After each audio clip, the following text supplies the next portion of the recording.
On a cold, rainy night in Brighton Avenue, Olivia, a black woman, was cleaning up to finish a long 15-hour shift. Suddenly, she saw a little boy in a wheelchair outside in the rain, shivering. Without thinking twice, she ran out, and brought the child into the diner. She warmed her up, cooked her a meal, and made her feel safe.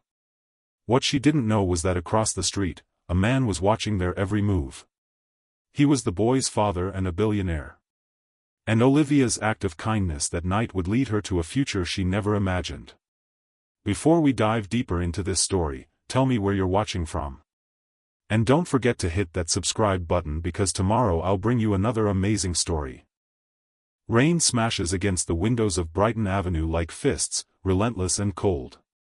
The air smells of wet asphalt and fry grease, and Olivia Santos can feel both seeping through the thin fabric of her apron. She shoves her damp hair behind her ears, grimacing as the wind tugs at her skirt. 36, black, and working her third consecutive double shift at Millie's diner, Olivia knows every ache in her body. Her feet throb, her back protests, and her arms feel like lead from hauling trays of food for strangers who never bother to say thank you. Yet she moves, driven by muscle memory and necessity. The diner hums with a lonely energy. A television flickers in the corner, playing some old game show, and the smell of grilled cheese sandwiches mingles with the sharp tang of tomato soup. Olivia wipes the counter with the sleeve of her apron and forces a smile at the few customers scattered across sticky booths. She doesn't want to be noticed, doesn't want to think about the bills stacking up on her kitchen table, or the eviction notice tucked under her mattress. She just wants to make it through the night. Then, outside, she sees him. A small, frail boy in a wheelchair, hunched beneath a soaked hoodie, trembling as rain slides down his face. His tiny hands clutch the wet wheels like he could disappear if he let go. Olivia feels a tug in her chest so strong it makes her stomach twist. She doesn't know him. She doesn't even know his name. But instinct, pure, unthinking instinct, takes over. She grabs the nearest coat from the rack, rushes out into the storm, and calls softly, "Hey, come on inside." The boy looks up, wide-eyed, wet strands of hair plastered to his forehead. Hesitation flickers in his gaze, but Olivia doesn't pause. She bends, guides the wheelchair through the puddles, ignoring the cold that seeps into her bones. Inside, she drapes him with an old diner coat, sets him in a booth, and orders something simple: grilled cheese, tomato soup, something warm for hands that have felt nothing but rain for too long. She kneels beside him, just long enough to brush a strand of wet hair from his eyes. He's shaking less now, the heat from the soup warming his fingers, his lips twitching in the beginnings of a smile. Olivia doesn't ask why he's out there, doesn't ask for thanks. She just sits, patiently, silently, until he eats. The world outside the diner, wind, rain, bills, exhaustion, fades to the hum of the fluorescent lights and the smell of toast. Across the street, in a black Bentley under the flicker of a streetlight, someone watches. Ryan Bolt, billionaire CEO of Bolt Dynamics, sees his son here, safe in the arms of a stranger, treated like a human instead of a problem. And something in him stirs, a quiet, unsettling awareness that the world still holds people like Olivia Santos, people who act without expectation, without hesitation, people who could change lives with nothing more than kindness. Olivia doesn't notice him. She wouldn't even care if she did. For now, she focuses on the boy, the warmth spreading from the soup cup to his small, trembling hands, and the tiny smile that reaches his eyes. And in that simple act, the first thread of a story begins to weave itself, a story that will stretch far beyond the walls of Millie's diner, beyond Brighton Avenue, beyond Olivia's worn shoes. Olivia pulls the wheelchair closer to a booth near the corner of the diner, away from the flickering neon sign that casts red and blue shadows across the linoleum floor. She unwraps a paper napkin and tucks it into the boy's lap, like a small shield against the wet and cold that still clings to him. His hands are tiny and cold, and she can see the faint tremor in his fingers. "Don't worry," she says softly, her voice steady but warm. "You're safe here." He swallows hard and nods, eyes wide, still uncertain but beginning to trust. Olivia slips behind the counter and calls to the cook. "Grilled cheese, please." Make it extra crispy. Tomato soup on the side. She doesn't bother asking if it's okay. This is a child who needs comfort, not bureaucracy. While they wait, she sits beside him, pulling the diner coat tighter around his shoulders. You must be freezing, she murmurs. He doesn't respond right away, only staring at the steam rising from the soup pot on the counter. Olivia smiles faintly. Sometimes the quiet says more than words ever could. The food arrives, and Olivia carefully cuts the grilled cheese into perfect triangles, placing them on a plate in front of him. She pours the soup slowly, making sure it's warm enough without burning him.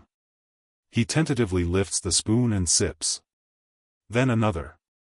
And another. Olivia watches him with the quiet satisfaction of someone who knows she did the right thing, even when no one else would.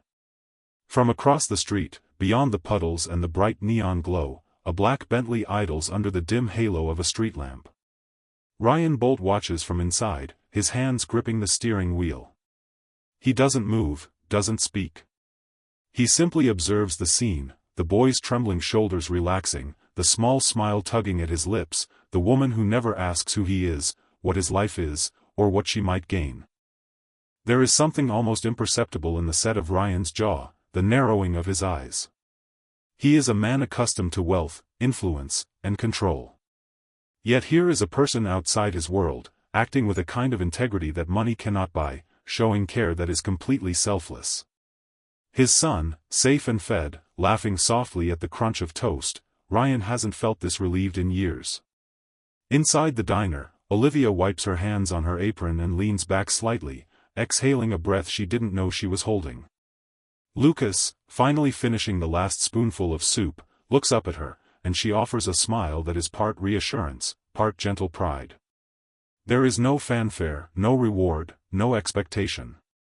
Just a small, human connection that matters more than she could ever articulate.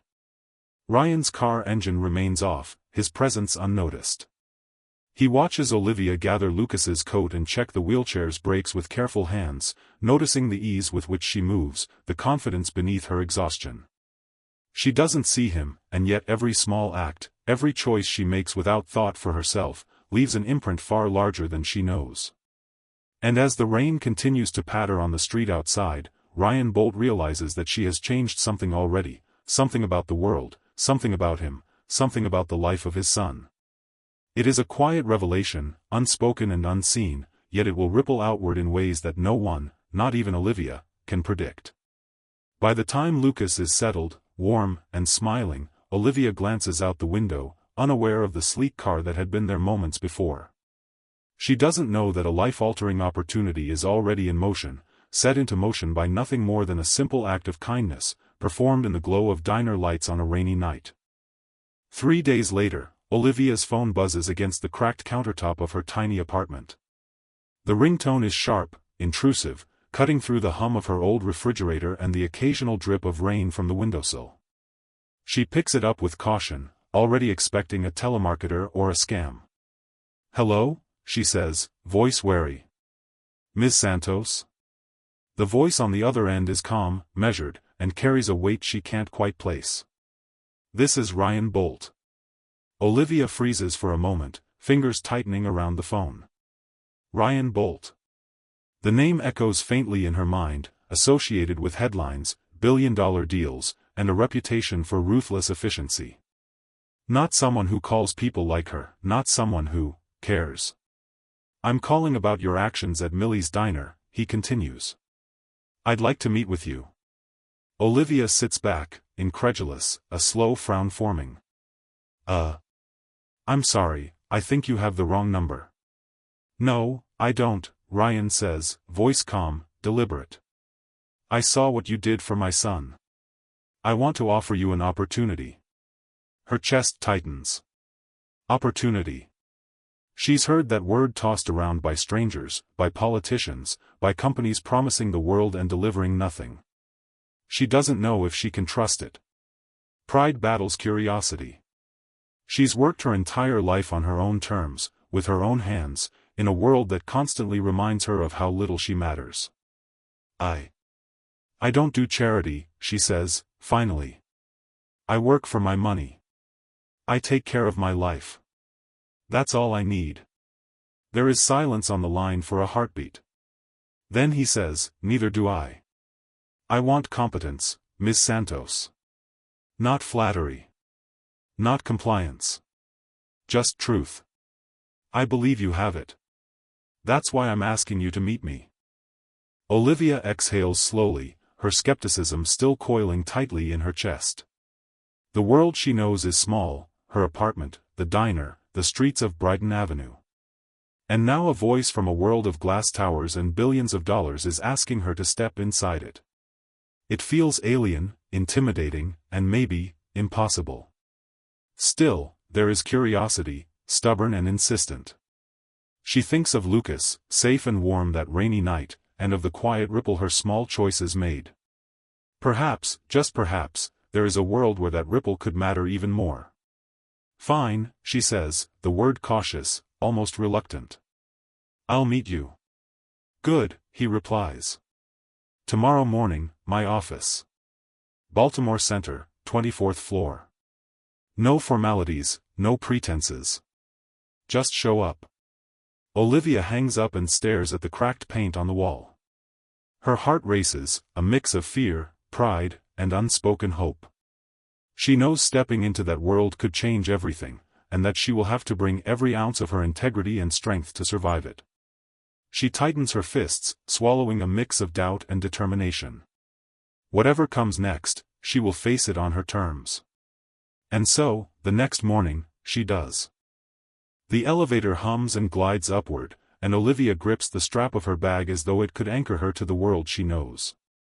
Each floor passed is a reminder that she's leaving Brighton Avenue behind, stepping into a world of polished glass, gleaming floors, and suits pressed so sharply they almost cut the air. When the doors open to the 24th floor, Olivia is hit with the scent of leather, expensive coffee, and faint antiseptic. People glide past her with brisk purpose, their expressions polite but unreadable. Some glance at her with curiosity, some with mild amusement, and a few with the subtle disdain that comes with someone not quite belonging. She straightens her back, tucks her hair behind her ears, and takes a deep breath. This is a world she's never walked into, and every step feels like an audition she didn't ask for. Ryan Bolt meets her at the end of a wide corridor, his posture calm, measured, a quiet authority in every gesture. Olivia, he says simply. Welcome. Thank you, she replies, voice steady despite the pulse hammering in her chest. He leads her through a series of glass-walled conference rooms and private offices. Olivia notices the subtle hierarchy in the way people move and speak. Every word, every glance is weighted, calculated. She feels like an intruder in a carefully choreographed dance, one she doesn't yet know the steps to. You'll be working directly with me, Ryan explains. No fluff. Just negotiations, public relations, and strategy. Your role is to bring clarity, honesty, and perspective. You'll face resistance. You'll be underestimated. That is part of the test. Olivia nods. Understood. The first challenge comes almost immediately. In a meeting with executives from the Orion Group, Olivia listens to Philip Langford, a tall man with a smooth, condescending tone, outline a plan to outsource thousands of American jobs. He speaks as if numbers erase human lives. Olivia's jaw tightens. When she finally speaks, her voice cuts through the room like a sharp knife. Those decisions affect real people, she says. We're not just balancing spreadsheets. These are communities. Workers who rely on these jobs to survive. Outsourcing may improve short-term profits, but the long-term damage is human, not just financial. The room goes quiet. Eyes swivel toward her. Some are skeptical, some intrigued. Philip Langford's brow furrows, a flicker of irritation crossing his face. Ryan watches silently, his expression unreadable but attentive. Olivia continues, grounding her arguments in concrete evidence, statistics balanced with empathy, showing the impact on families, local economies, and the company's public reputation. She doesn't flinch under the silent judgment of polished executives. Her voice remains calm, firm, and precise. By the end of the meeting, she has earned nods where once there were smirks. The executives may not like the challenge, but they cannot deny the weight of her reasoning. Ryan offers a subtle, approving glance. This is what he saw that rainy night at Millie's diner: the clarity, the moral center, the competence that cannot be bought or faked. Yet, even in small victories, alienation lingers. Whispers follow her in corridors. Some colleagues exchange sly smiles, questioning how long she'll last. Olivia feels the eyes, hears the undertones, but she refuses to bend her principles. She has survived Brighton Avenue. She can survive this. And as the city stretches out beneath the glass walls of Bolt Dynamics, Olivia realizes that entering this world is not about fitting in. It's about bringing her own integrity and skill into a space that assumes neither. The conference room smells of polished wood and anxiety. Olivia sits at the far end, notebook open, pen poised. The Orion Group executives are already in position, their crisp suits and confident smirks a wall she will have to climb. Philip Langford leans back in his chair, tapping a fountain pen against the table like a metronome for his condescension. Outsourcing is the rational choice, he says, voice smooth, practiced. Production costs drop, profits rise. There is no debate. Olivia listens, her fingers curling around her pen. She's done her homework. She knows every angle, the financial numbers, the projected market shifts, the impact on local communities. But what sets her apart is the human element. She isn't just defending jobs, she is giving a voice to the people who have none in this room. Rationality isn't always just numbers, she says, voice clear, firm, cutting through the polished confidence like sunlight through fog. These are livelihoods, families, communities. Outsourcing may look profitable on paper, but the long-term cost, in reputational risk, employee loyalty, and public perception, is far higher. And the human cost cannot be calculated on a spreadsheet. Langford's smile tightens. Ms. Santos, with all due respect, this is business. We deal in efficiency, not empathy. Olivia leans forward slightly.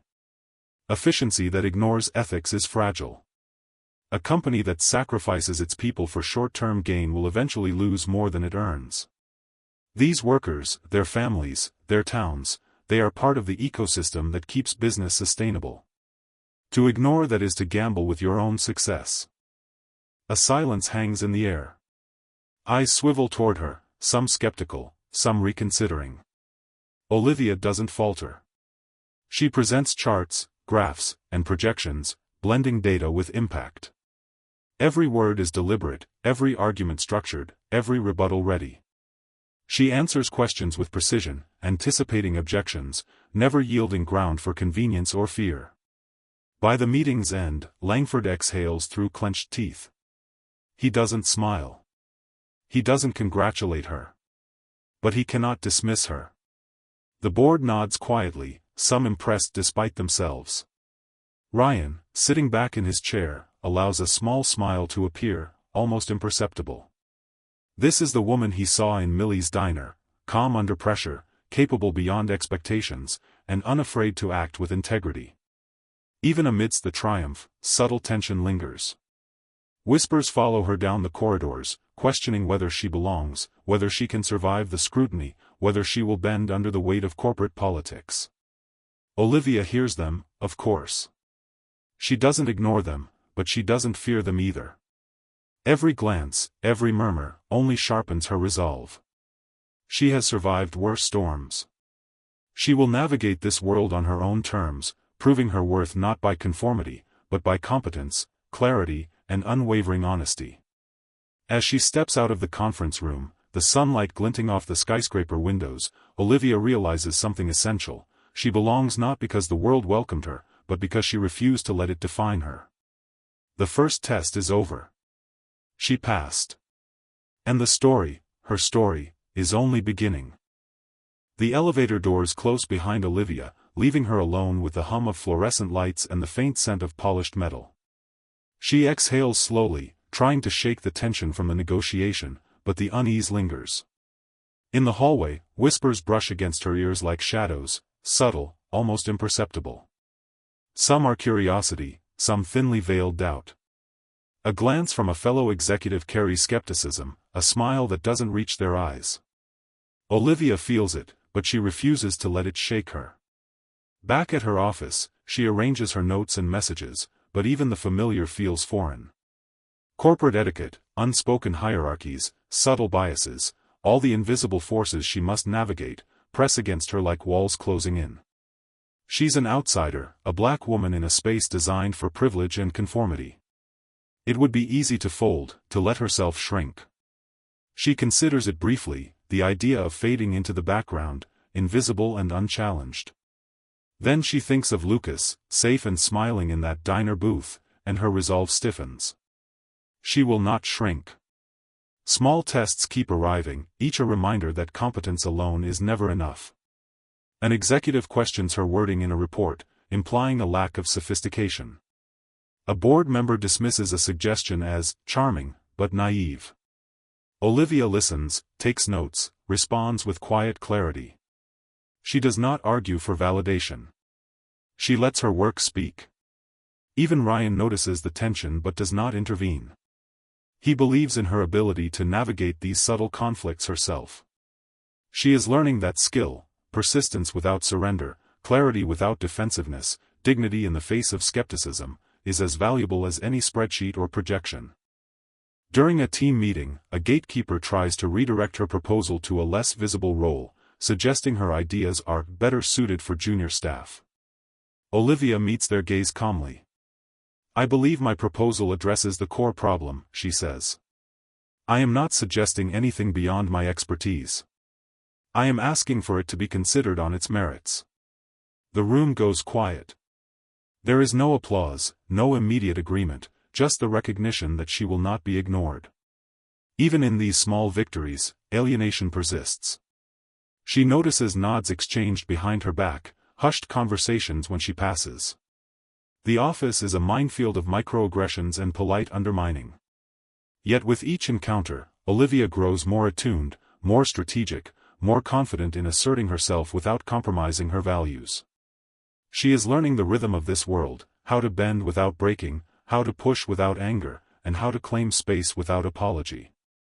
By the end of the day, Olivia steps out onto the balcony, the city sprawling beneath her like a glittering, indifferent universe. The wind carries the faint hum of traffic, the distant wail of sirens, and for a moment, she allows herself a small, private smile. She has survived the first wave of subtle conflicts, maintained her integrity, and proven she belongs not because she is granted permission, but because she refuses to be dismissed. And somewhere in the back of her mind, a quiet, persistent thought begins to take hold: the true test has not yet come. This world will challenge her further, in ways that cannot be predicted, and she must be ready. The morning starts like any other, but the air in Bolt Dynamics feels heavier. Olivia enters the office and senses the shift immediately, the sideways glances, the sudden hush when she passes, the faint tension that coils in every corridor. Her inbox is full of urgent messages, cryptic notes, and a summons to the boardroom. She feels a prickle of unease. The meeting begins, and the room vibrates with accusation before a word is spoken. Confidential financial data has been leaked to the press, and someone must take responsibility. All eyes turn to her. Olivia's stomach knots. She knows her own integrity, but the board does not. She has been an outsider from day one, an easy target, the one everyone assumes can be blamed without consequence. Philip Langford leans back, a thin smile on his lips. "It's unfortunate," he says smoothly, "that the person closest to these reports happens to be here." Murmurs ripple through the room. Olivia's pulse quickens, but she sits tall, refusing to show fear. Her mind races. She knows she didn't leak anything. But suspicion alone can be enough to topple someone in this world, especially someone like her, a black woman, new to the company, not yet fully trusted. Ryan's eyes meet hers across the table, calm, but she can see the challenge in his gaze. He trusts her to act, but she must prove it herself. Hours turn into days as Olivia digs into records, server logs, timestamps, and communications. She discovers anomalies, hidden channels, unauthorized access, encrypted messages, pieces that do not point to her but to someone far more senior. Eric Calloway, a veteran executive with polished charm and ruthless ambition, emerges as the real culprit. Olivia works closely with Nora, Ryan's assistant, mapping every detail. They track email histories, analyze digital footprints, and cross-reference every claim. Sleep becomes a luxury, coffee and sheer determination her sustenance. The office, once alien, now feels like a battlefield, and Olivia moves through it with the precision of someone who knows the stakes are life-changing. Finally, the confrontation arrives. The boardroom is tense, sterile, every face a mixture of doubt and expectation. Olivia lays out her evidence methodically, server logs, email chains, timestamps, and inconsistencies that leave no room for doubt. Eric protests, flails, tries to spin the narrative, but the facts are indisputable. Silence falls. Then Ryan leans forward. Ms. Santos has presented a complete, verified account, he says. The leak did not come from her. The responsible party is identified, and action will be taken. Eric is terminated. Whispers die down, replaced by a cautious respect. Olivia exhales, a rush of relief washing over her. Vindication feels real, but the experience leaves a residue, an awareness of the fragility of trust in a world that underestimates outsiders, especially those who refuse to bow to convention. As she leaves the boardroom, Olivia pauses in the corridor, hand pressed lightly against the glass wall.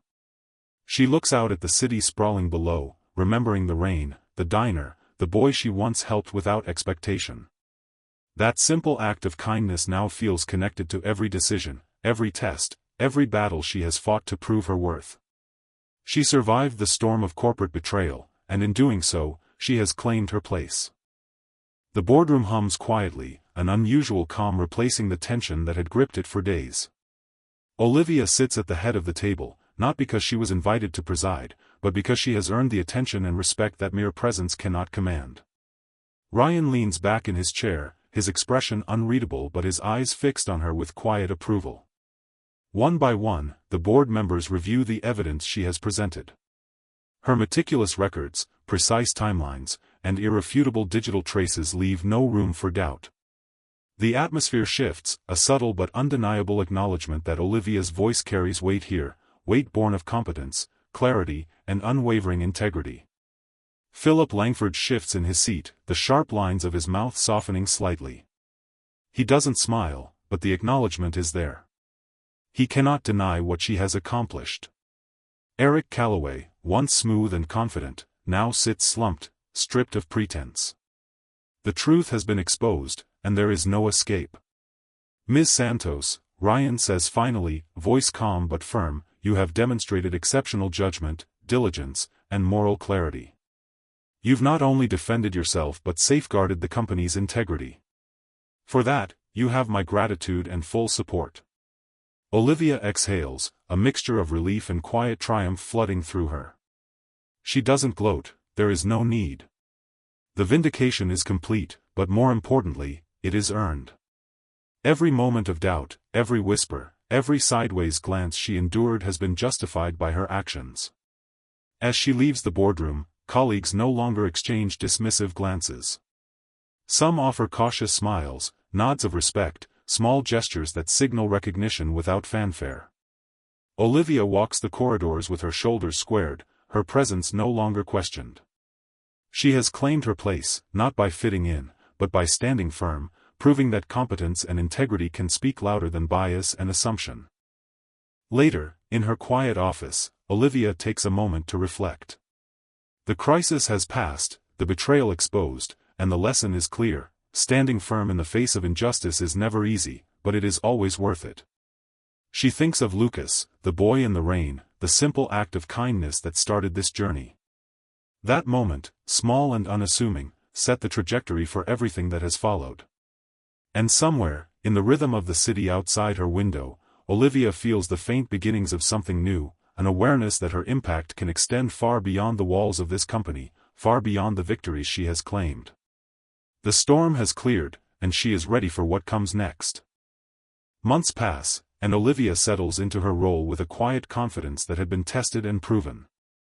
The corridors of Bolt Dynamics no longer feel like a maze of judgment and whispered doubt. They are a space where her voice carries weight, her ideas command attention, and her integrity is unquestioned. She navigates meetings with a precision born of experience, blending empathy with strategic insight, and colleagues who once doubted her now listen with genuine respect. She takes on mentorship roles quietly, guiding junior staff and interns who feel overlooked, unheard, or underestimated.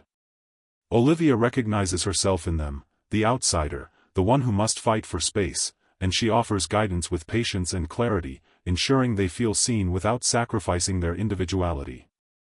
Even Ryan notices the subtle shifts. He allows her autonomy, respecting her approach, and occasionally offers advice with measured restraint. Their professional partnership deepens, built on trust, competence, and mutual respect rather than hierarchy or expectation. Olivia also takes time to reflect on the ripple of her choices. She thinks of Lucas, the boy in the rain, whose small life-altering moment was the catalyst for this journey.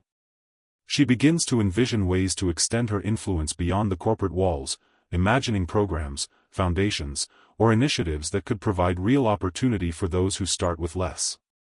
By the end of the year, Olivia's role has grown, her impact tangible. She has not only survived but thrived, proving that excellence paired with integrity can break barriers, challenge assumptions, and create opportunity, not just for herself, but for everyone willing to step forward with purpose. Years later, Olivia stands in the sunlight outside a university auditorium, adjusting the strap of her bag and glancing at the crowd gathered for a graduation ceremony. She spots a familiar figure, Lucas, no longer the frail boy in the rain, but a young man standing tall, a diploma in hand, eyes bright with accomplishment. A swell of pride rises in her chest. She remembers that rainy night, the grilled cheese and tomato soup, the quiet promise she never consciously made but kept nonetheless, to care, to act, to show that someone sees you. Ryan stands beside her, equally proud, though more reserved in expression. Together, they have established the Santos Holt Foundation, a community initiative funding education and job opportunities for underserved youth. Olivia's vision has taken shape: mentorship programs, scholarships, and career workshops. The ripple from one act of kindness has grown into a wave of opportunity for countless others. Lucas spots her in the crowd and smiles, a full, genuine smile that carries gratitude, admiration, and the recognition of someone whose life was quietly changed. Olivia waves back, her heart full, knowing that the impact of compassion is measurable not just in success, but in the lives it touches, the confidence it fosters, and the cycles it begins to break. She glances at Ryan, then at the building behind them, the city sprawling beneath their feet, and feels the quiet satisfaction of work that is meaningful, enduring, and far beyond the confines of corporate victories. What started with a single act, a simple choice to help a child, has transformed a life, and an entire community. Olivia stands quietly, watching the graduates toss their caps into the air. The sound of cheers, laughter, and possibility fills the space, a testament to resilience, opportunity, and guidance.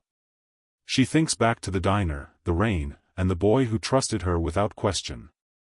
Every challenge she faced, every act of courage and integrity, has led to this moment, a world where one choice can grow into countless lives changed. She turns to the crowd, imagining those who might not yet see their own potential, those still standing in the shadows, waiting for someone, or themselves, to take a first step. Her journey is proof that compassion paired with determination is powerful. That integrity and skill, when wielded courageously, can break barriers, transform communities, and create legacies far beyond oneself.